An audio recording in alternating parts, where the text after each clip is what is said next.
CPS on the record this afternoon explaining what it plans to do to address this dangerous heat and how the first full week of school is going despite continued issues with busing. Our Grace McKenna is joining us with a breakdown of what was said just under an hour ago. Grace? Well, Brooke, transportation issues have really dominated these first few days of school. And despite all of that, Dr. Polio says that he is pleased with the progress that the busing situation has had so far. As of last night, we were told that the last JCPS bus riders made it home by around 7:13. Dr. Polio said that's getting closer to last year's times, but they would like students home before 7. JCPS will be dropping unused stops to shorten routes and says they continue to review routes and look at inefficiencies.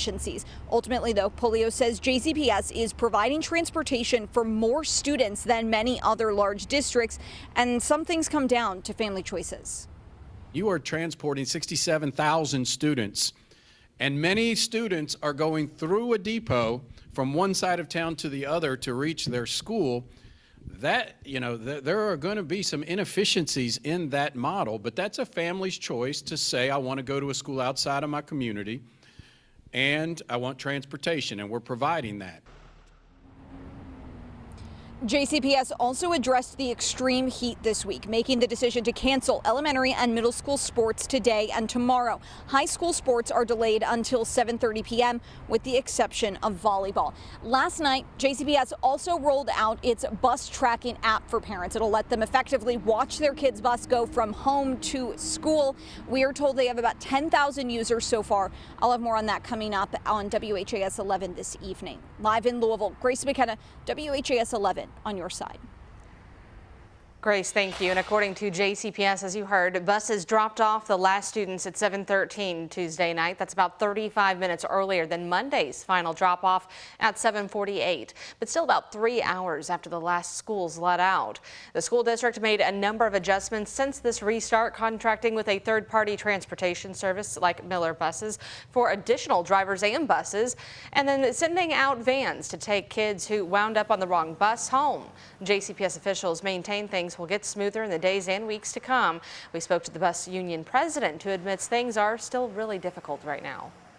The afternoon runs is what's killing them, because you can't have a bus coming from Blankenbaker or Westport Road out in that area all the way to Cane Run Road and Dixie Highway to pick kids up. It just doesn't make sense. And we know many families are looking at the current pickup and drop-off time, saying they are unacceptable. Many are seeing the issues with the car rider lines because of this, which are extra long this week as parents opt to pick up themselves rather than wait for buses. Take a look at this scene yesterday at Medora Elementary over in Valley Station. Families tell us they were waiting for over an hour to pick up their kids.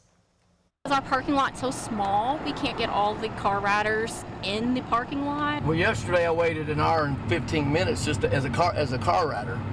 Wow. It's that bad. Yesterday I was in here for about 40 minutes. And there's a cross guard down there. They're doing the best they can, but it's just nobody wants to ride a bus. They don't want their kids on a bus because they never know when they're going to get home. At Medora, there is only one way in and one way out of that car line, leaving the car riders with no choice but to wait. For all updates around the ongoing bus transportation, make sure you're downloading our app to stay connected.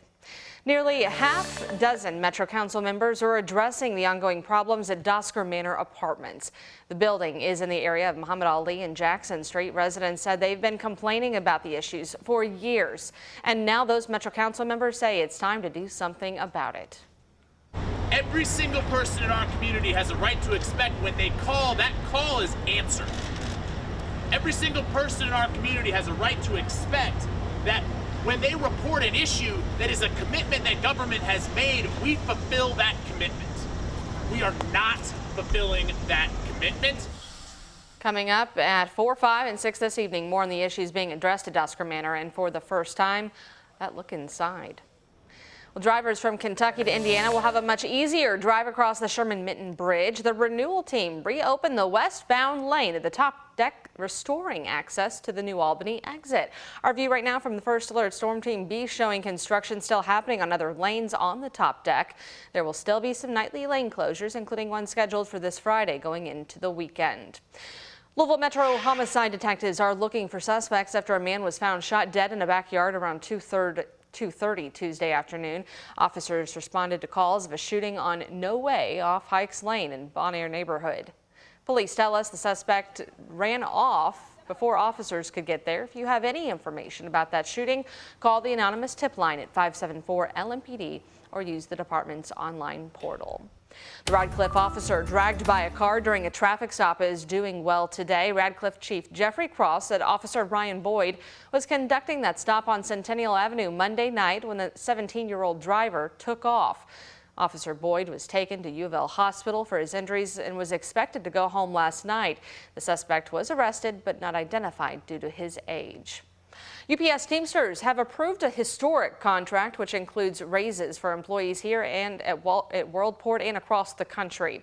The Teamsters said 86% of members voted to ratify the 5-year contract. Locally, nearly 80% of Louisville's union members voted in favor. The contract gives every full and part-time employee a $2.75 raise. It also bumps minimum wage for new part-time employees to $21. Going forward in this extreme heat, every truck will have 2 fans inside and all new vehicles will have air conditioning.